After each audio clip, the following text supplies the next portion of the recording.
सरकार वहां पे बच्चों की मानसिक हेल्थ का ध्यान रख रही। क्यों भाई, हिंदुस्तान जैसे देश में अगर बच्चे मानसिक रूप से परेशान हो रहे, हम्म। तो इसके ऊपर भी कहीं ना कहीं सरकार को सोचना पड़ेगा, आप जैसे बुद्धिजीवी लोगों को सोचना पड़ेगा, मीडिया को भी सोचना पड़ेगा। आपके चैनल के माध्यम से मैडम मैं ये बता दूं कि मैं पूरे हिंदुस्तान के अंदर घूमता हूं, और हिंदुस्तान के अंदर जब मैं घूमता हूं, खास तौर से जब मैं युवाओं के बीच में रहता हूं, तो आज हिंदुस्तान के अंदर लगभग 80% युवा अस्वस्थ है। ये जी। डॉक्टर कुलदीप मलिक बिल्कुल गंभीरता के साथ इस बात को कह रहा।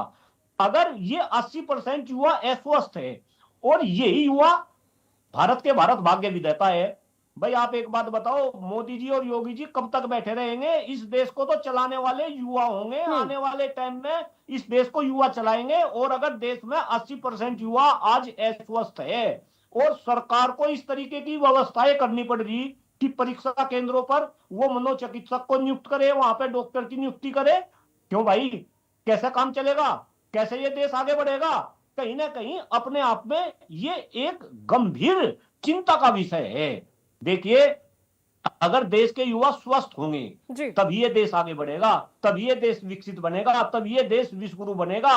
और याद करो, आप अपने पूर्वजों को याद करो, भाई हम तो जो है स्वास्थ्य के मामले में जो है अव्वल होते थे। हमारे पूर्वजों ने तो कभी दवा भी नहीं खाई थी, मैं आपको बताऊं। लेकिन आज होते के सारी जो है बच्चे दवा खाने शुरू हो जा, फिर जब वे परीक्षा केंद्र पर पहुंचेंगे तो सरकार को इस तरीके के कदम उठाने पड़ेंगे।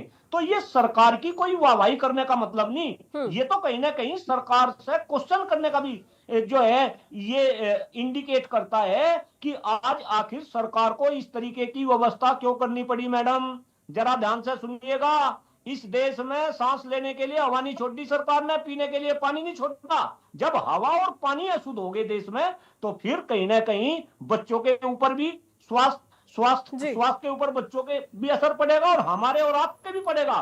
फिर आपको इस तरीके की व्यवस्थाएं करनी पड़ेगी। तो इसमें कोई सरकार का गुणगान करने वाली कोई बात नहीं, इसमें तो सरकार के ऊपर क्वेश्चन करने वाली बात है कि आखिर आज देश के अंदर इस तरीके का वातावरण क्यों हो गया।